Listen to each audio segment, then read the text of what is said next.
Magandang umaga po sa inyong lahat. Happy Fiesta po! Alam niyo po, ilang beses na rin akong bumisita dito sa Basilica Minor ng Poong Nazareno. At masasabi ko na ang bawat pagparito ay maaari kong tawaging isang tunay na karanasan. Sa Ingles ay it's a real experience. Hindi lang human experience, pero a deep religious experience. At alam ko na ganun din sa bawat mananampalatayang dumadalaw sa Poong Nazareno. Lalo pa sa araw na ito, Piyesta ng Nazareno.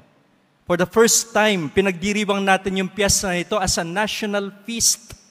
Lahat ng simbahan sa buong Pilipinas nagdiriwang ngayon ng Piyesta ng Poong Nazareno. At yung taunang translasyon, ito ay laging napakalaki. At magpahanggang ngayon, pagkatapos ng pandemya, ilan yung mga tao na nakapalibot ngayon? Daang-daang libo na deboto. At karamihan nakayapak, namamanata, kasabay sa daloy ng prosesyon, kasama ang Poong Nazareno mula sa Quirino Grandstand patungong Quiapo. Ang Nazareno ay isa sa mga imahe ni Jesus na napakalapit sa puso ng Pilipino. Meron pong isang makatang Pilipino na ang pangalan ay Rafael Zulueta da Costa na nagsulat sa Ingles. At meron siyang tula. Ang titulo ng kanyang tula ay Like the Molave. Tulad ng Molave, yung kahoy na Molave, no? Ito'y patungkol kay Rizal. At nagtatapos yung tula na yon sa ganito. Sabi niya, Gods walk on brown legs. Na yung mga Diyos ay naglalakad sa mga paa o sa mga paang kayumanggi. Kapag tinitignan natin yung imahe ng Poong Nazareno, talagang para sa atin, akmang-akma siya, or tulad na tulad siya ng mga Pilipino, pwede nating sabihin, pwede nating i-adapt yung mga salita ni Rafael Zulueta da Costa na God walks on brown legs. Na yung Diyos, naglalakad siya tulad natin, may kayumangging mga paa.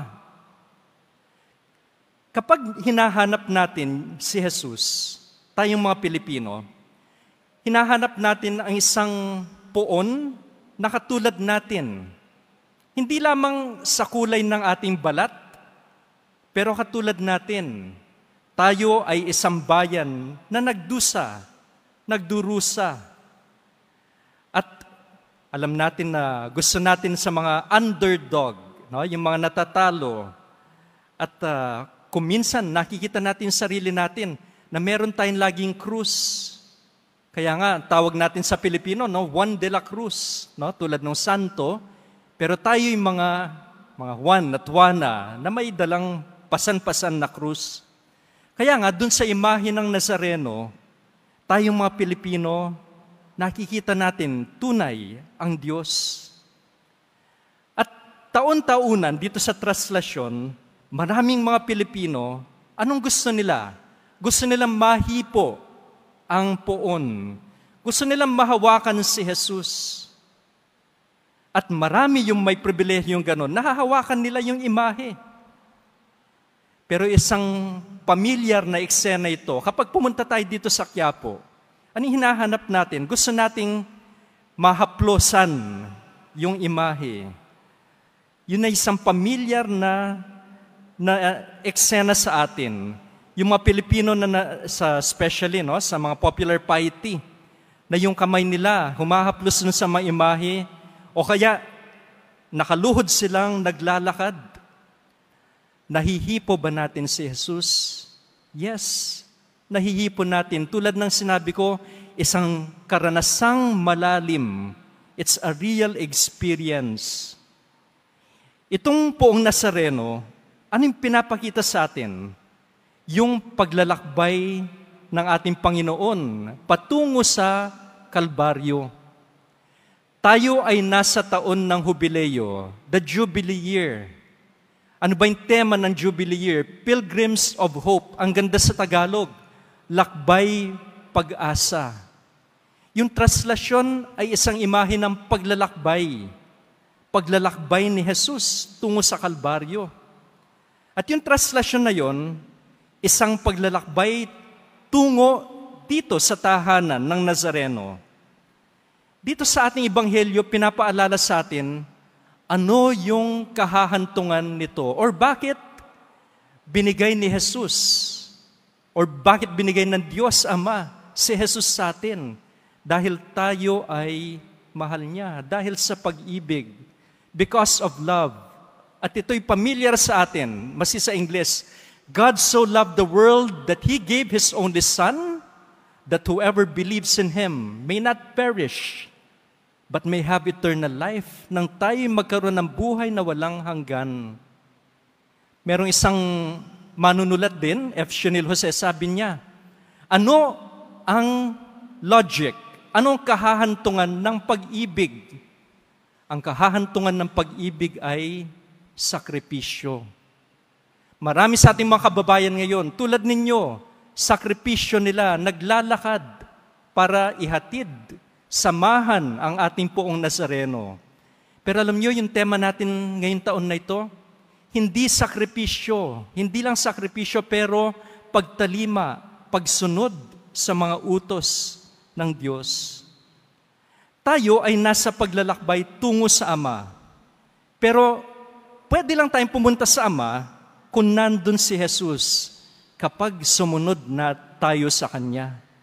Mahirap yung maglakbay, yung magprosesyon na napakahaba, ng masikip. Pero alam niyo, yung mas mahirap doon, yung tumalima sa Panginoon. Pero yun yung mas kaaya-aya, yun yung mas ibig ng Diyos. Kaya yun yung ialay natin ngayong misa na ito. Yes, umaasa tayo, naglalakbay tayo, pero tumalima tayo sa Panginoon. Ito yung tanong natin sa sarili natin. Ano ba yung mga hakbang na ginagawa natin para sumunod, para tumalima kay Jesus? Paano natin siya nahahawakan? Paano natin nahihipo ang ating poong Nazareno? At ito yung panalangin natin. Panginoon, naway sumunod ako sa iyo. Naway makilala kita bilang kalakbay ko dito sa lupa. Amen? Viva Poong Jesus Nazareno! Viva Poong Jesus Nazareno! Viva Poong Jesus Nazareno! God bless you po.